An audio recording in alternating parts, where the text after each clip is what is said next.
in the Return to Love? Like, if you look back at what you wrote, what are the things that you would want to infuse in this upcoming generation? Well, there's an issue in nonviolence political philosophy, the idea that everything you do is infused with the energy with which you do it. And as Gandhi said, the end is inherent in the means.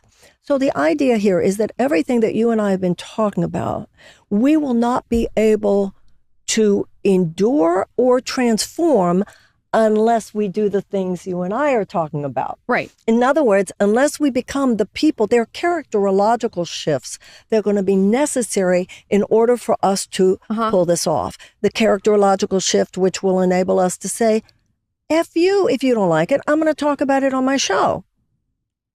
Right? The characterological, I'm going to run for office because somebody needs to say this, and to endure it, and to endure. So many people are so upset by the whole thing.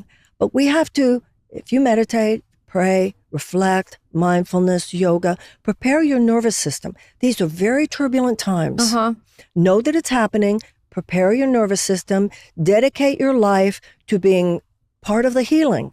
Then you will bring into your life more and more people who share that consciousness. So there will be an exponential growth in the amount of good you can do. So it's a big both and. Martin Luther King said that in order to create the beloved community, we need external changes in our circumstances and internal shifts in our souls. So like my last book was about Jesus, for goodness sake. It's as much about the what's happening on the inside as what's happening on the outside. So from Return to Love, the answer to your question is, who have I not forgiven? How did, at the end of the day, Stevie Wonder used to have a song a long time ago, and Songs in the Key of Life. He said, God is the only free psychiatrist known throughout the world for every boy and girl. Ask yourself at the end of the day, how'd I do? Did I show up? Was I there to give something, or was I there to get something? Was I as kind? Was I as gracious? Did I make other people feel that they were great? Do I owe anyone an apology? Do I need to atone for anything? Your greatest product is yourself. So to be doing a conscious effort to take a self-inventory every single night and waking up in the morning and sort of having gratitude, what are the meditations that you do? I would love to know what your specific practice looks like right now. Well, I'm a student of A Course in Miracles. Once again, the Course doesn't claim a monopoly on truth. It's one of truth is one spoken in many different ways.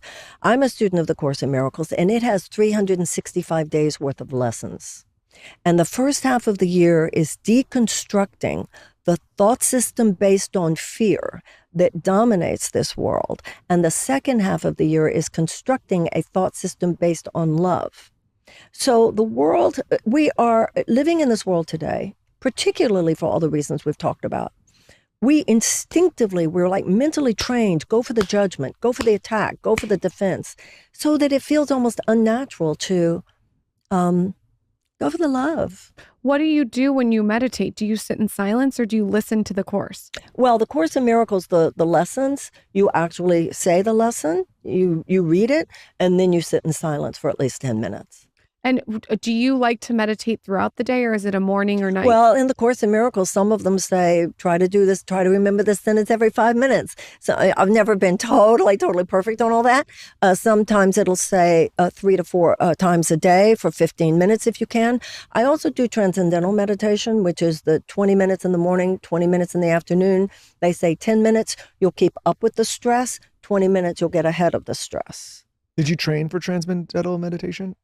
When I lived in Austin in the 1970s. Wow, you were ahead of the time, the 1970s. Well, see, y'all think that we weren't doing this stuff.